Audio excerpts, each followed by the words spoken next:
हमारे लिए अब क्या इंपॉर्टेंट हो जाता है सर, क्योंकि 17,600 की बात आपने कल करी थी, 17,600 के नीचे निफ्टी आया, 350 पॉइंट का कट, और बैंक निफ्टी भी बजट के बाद या बजट की गिरावट के बाद पहली बार 40,000 के नीचे है। तकनीकी तौर पर आप देखेंगे दीप, तो कल आपके लिए क्लोजिंग बेसिस पे सारे स्टॉप लॉस ट्रिगर हो चुके हैं, क्योंकि 17,600 के नीचे की क्लोजिंग फरवरी महीने की सबसे लोएस्ट क्लोजिंग है। Yes sir. और बुरे से बुरे समय में, जो पिछला वाला बुरा समय था, या इस वाला, इससे जस्ट पहले वाला जो बुरा समय था, जनवरी का आखिरी हफ्ता और फरवरी की शुरुआत वाला बजट के दिन तक का, उसमें हमने 17,600 के नीचे की क्लोजिंग नहीं देखी थी। कल 17,600 के नीचे क्लोज हुआ, तो तकनीकी तौर पर आप खराब हो चुके हैं। 40,345 की लोएस्ट क्लोज मिली थी आपको बैंक निफ्टी की 27 तारीख को, इंट्राडे क्लोज 27 तारीख को या 30 तारीख को थी, जो आपको लोएस्ट क्लोजिंग मिली। कल आप उसके अच्छे खासे नीचे 350 पॉइंट नीचे बंद हुए, तो तकनीकी तौर पर तो आप खराब हो चुके हैं। इस लिहाज से आज मुझे ट्रेंड कर देना था नेगेटिव, क्योंकि मैंने बोला भी था कि भाई मैं इन दोनों के नीचे बंद होने पर ट्रेंड नेगेटिव करूंगा। लेकिन मैं आपसे एक दिन की मोहलत चाहता हूँ। अच्छा, आज नहीं बदला? आज नहीं बदल रहा। हाँ। आज न्यूट्रल रख रहा हूँ। उसकी एक वजह है दीप, आजकल थोड़ा सा निफ्टी बैंक निफ्टी में ये हो रहा है, ऊपर और नीचे दोनों ही तरफ कि कभी कभी आपको है ना कंफ्यूज करने की कोशिश करता है। हाँ। 17,850 के ऊपर ऐसा लग रहा है कि ब्रेकआउट दे रहा है, 18,000 के ऊपर 2 दिन बंद होकर ऐसा लग रहा है ब्रेकआउट दे रहा है, लेकिन रिवर्स ब्रेकआउट देने में भी कोई दिक्कत नहीं। ब्रेकआउट देने का वो फॉल्स सिग्नल देते हो कि ऐसा लग रहा दे रहा है, गलत सिग्नल है, उसमें भी दिक्कत नहीं। हम गलती कर सकते तो निफ्टी और सेंसेक्स भी या बैंक निफ्टी भी अपना गलत सिग्नल दे सकता है, लेकिन गलत सिग्नल पर जो रिवर्सल फास्ट होता है, शार्प होता है, वो तकलीफ की बात है। 18,000 के ऊपर 2 दिन बंद हुए और लगा ब्रेकआउट हो गया, नहीं हुआ कोई बात नहीं, हो सकता है कई बार गलत हो, लेकिन गिरने की स्पीड जो है 500 पॉइंट निकालने में टाइम नहीं लगा है। और वो तब जबकि आप ब्रेकआउट मान के चल रहे हैं, ये समस्या है। सो आई थिंक मेरे ख्याल से दीप एक दिन का इंतजार करेंगे। अगर आज 17,600 के नीचे निफ्टी बंद होता है फिर से, तब तो हम ये मानेंगे कि भाई हाँ हो गया काम। नीचे की तरफ रास्ता खुल रहा है। और 40,350 के नीचे अगर आज बैंक निफ्टी बंद होता है, तो फिर हम ये पक्का मानेंगे भाई नीचे का रास्ता खुल गया है। तो आज आपको क्लोजिंग बेसिस पे ये 2 लेवल चाहिए वापस, जहां से आपको नीचे का ब्रेकडाउन मिल रहा था।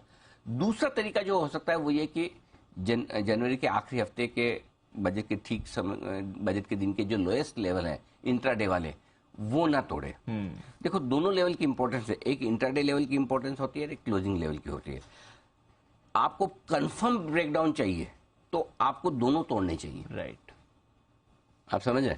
अगर पक्का मानना है कि भाई हम और खराब होने की तैयारी में, तो फिर दोनों तोड़ो, बिल्कुल। और अगर एक तोड़ते तो फिर दूसरा का इंतजार करो। सो अगर आज आप 17,350, आज कल जब भी, एक तो आप 17,600 के नीचे बंद होते रहे और फिर 17,350 भी तोड़े दिन के दौरान, तब तो आप गए काम से, बिल्कुल, ठीक ना।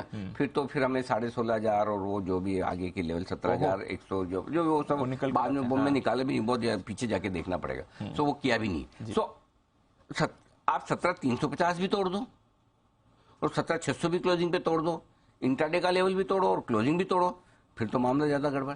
सिमिलरली बैंक निफ्टी में आप 40,350 क्लोजिंग तोड़ दो और 39,400, जो 39,425 का लो था, 39,400 भी आप तोड़ दो, तो फिर आपके लिए डबल कंफर्मेशन आ गई। सो आपको कंफर्मेशन ब्रेकडाउन की, किसी ट्रेंड में रिवर्सल की 2 तरीके से मिलती है।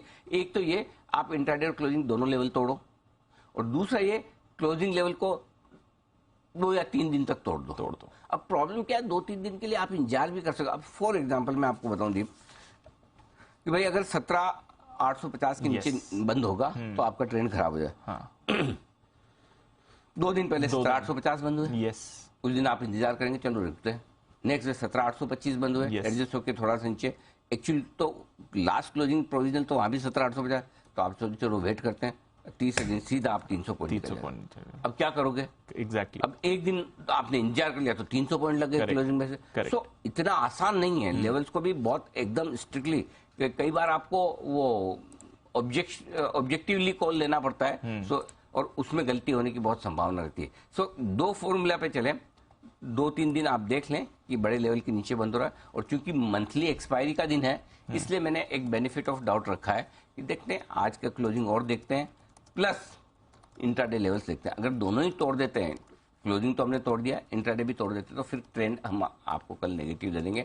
और अगर दोनों में से एक बचा लिया, इंट्राडे वाला, क्लोजिंग वाला फिर से आज बचा लिया 17,600 के ऊपर की क्लोजिंग और 40,350 के ऊपर की क्लोजिंग, तो फिर हम कहेंगे भाई एक बेवकूफ बनाने के लिए आपको नीचे क्लोज दी थी, एक आध दिन और वेट कर लीजिए, देख लेते हैं, फिर डिसाइड करेंगे। सो आई थिंक आज की क्लोजिंग इंपॉर्टेंट है। क्लोजिंग हमें 17,600 40,350 के ऊपर की चाहिए। 17,600 40,350, ठीक है सर। और इंट्राडे में 39,400 नहीं तोड़ना है बैंक निफ्टी पे और 17,350 नहीं तोड़ना है निफ्टी पे। समझ गया सर।